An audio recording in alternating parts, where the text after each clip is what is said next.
All right, guys, in this video, I want to show how you can make your own indicators and your own strategy using TradingView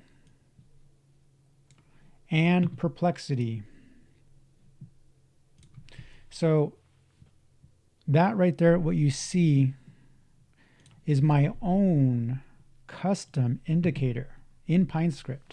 I've only made a few and I love it. So I'm trying with this one, just for example, I'm just going to sell it for a little bit. I want to know when my stock that I'm watching is beaten up and how beaten up. I want to know how beaten up my stock is. As an example, if you used this custom indicator that you can't find unless you make it yourself or get it from me, it tells you when the stock is beaten up. So last time, if you're trying to get NVDA, let's say 2 years ago, this indicator would have told you that, hey, look, the stock is downtrending, but now it's more than 50% down. That's the blue line. More than 60% down. That's the green line. And it hit 70% down. And that's seeing that you would have wanted to put some kind of maybe a buy stop above, or just buy it because it's so beaten up. NVIDIA has a history of getting beaten up by some percentage, but that's when you want to buy some small amount of a growth stock. And now that it's run up, it's $140. Now I know that, hey, it's going to be in an uptrend until it's not. And the next time I'll be buying it is at these levels, maybe 50, 60% down below. So I am totally fine waiting for the next sell-off. Same thing with Tesla. Because I have this indicator on, which I've created, I know that if I see Tesla down 60%, I would be interested. Last time when it was down 60% and 70%, that was a great buying opportunity. So this alone doesn't solve all your problems. Obviously, you still have to do some fundamental analysis. You still have to go to Seeking Alpha, and you're going to punch in, your stock and find out valuation. Like, you still have to do your homework. You still have to see what the company will potentially earn in the future. But making your own indicators is a great visual way to remind yourself that, hey, that stock might be on sale. Using this indicator, it gives you confidence. So you might have your own strategy that you're looking to visually represent. And that's why something like Perplexity, ChatGPT, Claude, all of these LLMs are great because you can just do it right here on the website and it'll do the code for you. So here's an example. In PineScript, create an indicator. Let's say create a 100-day moving average and mark when a stock is below 60% from the 52-week high. So let's say you wanted to make your own 100-day moving average, and maybe you're gonna buy it when it's above that, and that's why you want to see that moving average. Then you also want to know when your stock is beat up. Okay, so I just hit enter, and I'm trying to make it really simple. So there it is. It's doing it for me. So it gave me the code, and now I'm going to copy it. I'm going to open a new window just to show it. I'm going to go blank. And we'll just use NVIDIA. And then down here at the bottom, this is TradingView. We're going to use Pine Editor. We're going to clear all that, paste it, and then add to chart. And there we go. So now, and I don't even know how long that took, but you saw how quickly I made my own indicator and maybe my buy parameter. So if you bought using this line, that's awesome. It even colored the background to show when it was below that level. Was that 60%? Yeah, that was 60%. So anytime my stock goes below 60%, the 1 year high, 52-week high, this goes red, and it tells me that, hey, it might be on sale. Let me make that more extreme. In fact, let's change the color. So that tells me there's a potential buying window. There's Tesla's buying windows. It's really bright. Let me change the brightness. Okay. CSIQ had a 20% day. It is currently in a buying window. See, this is all LLM, AI assisted, generated code. And this just gives me confidence that if I do the homework, this doesn't have it here, but you still have to do the homework on the valuation, on the earnings. Is the business good? How much debt do they have? Are they capital light? Is the return on equity good? You still have to do all that, but this just saves you a lot of time, gives you confidence.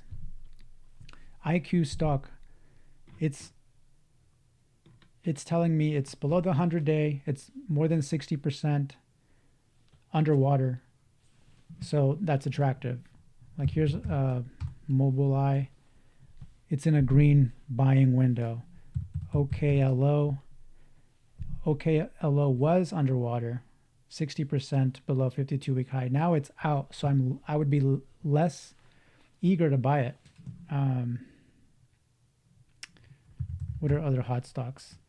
IONQ just came out of being on sale. DJT, I guess that would still technically be underwater from the all-time highs. So there's a lot of things you can do with this one. I already looked at that one. Is there any other ones? Like I was just looking at SMCI. SMCI is far below the all-time highs. See, it marks 60%. It's actually down 60%. That might be a rolling. Has it been a year? I don't think it's been a year. Either way, it's a green, and then now I would do my homework on it. So that's just one example of how to make your own indicator.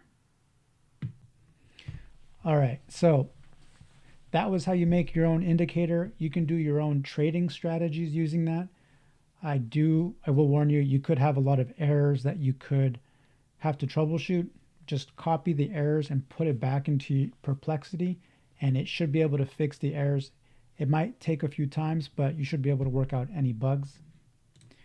Now let's look at the stocks, because the stocks have had some interesting moves today. And also we'll get to look at how the indicator reads out. IQ had a huge move, 10% today, and it's still down quite a bit. It's still down. If we look, the 2-year highs, not even the all-time highs, the 2-year highs are at $8. This indicator points out that it would have to go all the way to $8 to even start to be expensive. So that's IQ, and thank goodness that we get to keep our head on straight with this indicator. CSIQ, which is solar, had a 15% day today. It's barely above the 100-day moving average, and it's still a cheap stock. I know I have a huge price target on CSIQ. It could be over the next 5 years, it could be hundreds of dollars, but that will be risky until after the election. Still very tradable. That's CSIQ. That was down 70%, and the indicator shows that it's very beat up. OKLO 28% today. It's really hard to buy this because they don't have earnings, they don't have sales. Their first small nuclear reactor won't be built till 2027, and this indicator just shows that the next time it will be interesting will be when it's potentially either at the 100-day moving average or down 50%. So if anybody has profits and wants to put a stop loss or take profits, it might be wise to do that. But getting in does not make any sense into something that has run up so much. Same thing with IONQ, DJT. These are starting to get too hot. They don't have earnings. They have negative cash flows, and they're quite expensive. This indicator shows that. Oh, BIDU. BIDU is interesting because it's not as volatile as the other stocks, and it's been down here for quite a bit. It's taking a long time to create support, but interestingly, it's still below tangible book value. This is not the indicator that I just recently made. This is just regular tangible book value laid out on the chart. But they have $100 in tangible book value. Price to cash flow is 11, which is very cheap. Price to sales under 2, PE 12, and BIDU is great because they own IQ. They have AI technology that they're working on. They're working on autonomous driving, and China is cheap and stimulating. So this is one of my favorite ways to get exposure into any upside in China. Could be some kind of a cup and handle, inverse, head and shoulders. It's cheap. So they had a 3% day. They were up over 4%. This is one that I definitely like.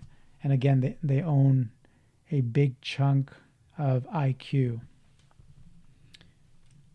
And let me just go over the volume today, see if anything else was interesting. Mara had a big day. That's actually not too bad. Tangible book value is $9. I know there's a lot of crypto stocks that after the Bitcoin halving, got cheap, went to book value, and now might be more attractive. Riot is one of those near book value. Let me get rid of those labels.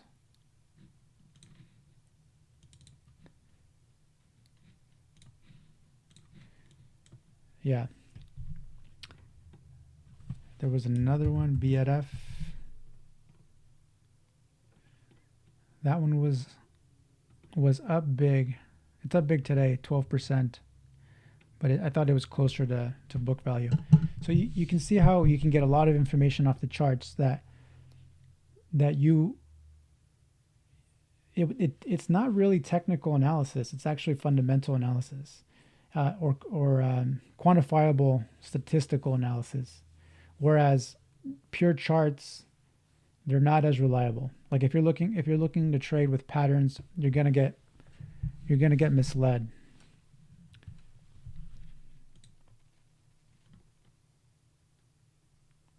Just trying to see. Oh, Wolf is another popular one.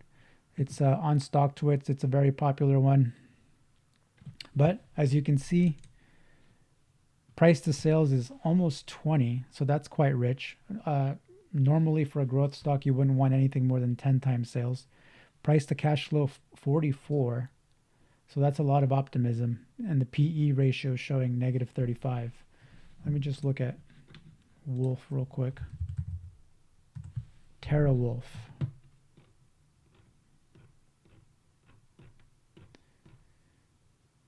It's a Bitcoin miner.